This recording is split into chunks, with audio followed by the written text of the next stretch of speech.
and more as I look at both the Old and the New covenants, the Old and the New Testament, I can see more and more how Father God has always wanted to protect his people.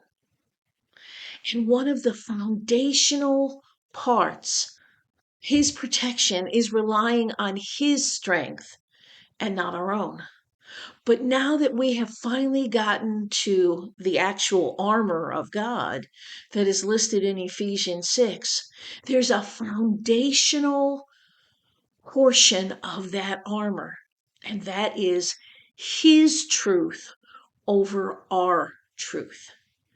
Recognizing when our mindset is that of the enemies and not that of the Father.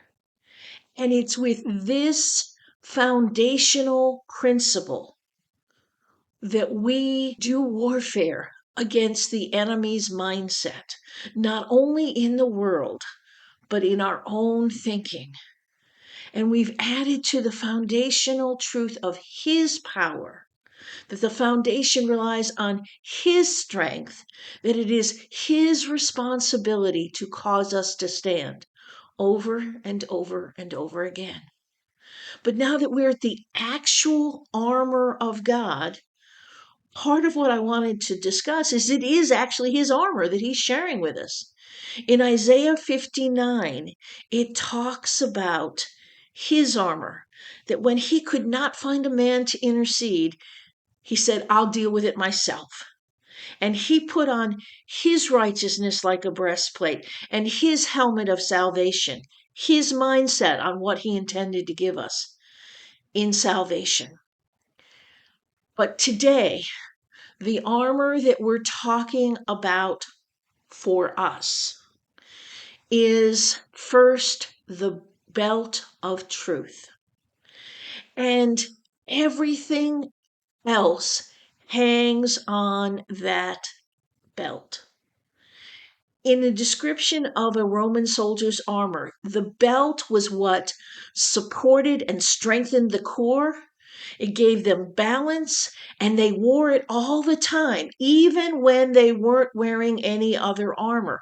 They always wore the belt of truth. And part of what I researched about the belt of truth is that belt was actually the symbol that they were a soldier at all.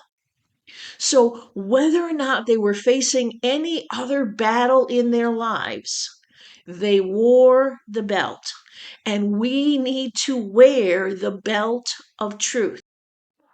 Hope you enjoyed the portion of this week's pondering that can be found at the YouTube channel Pondering His Word with Maureen Gower. If you would like to hear the whole message, please feel free to check it out there. And may God bless you with a wonderful day.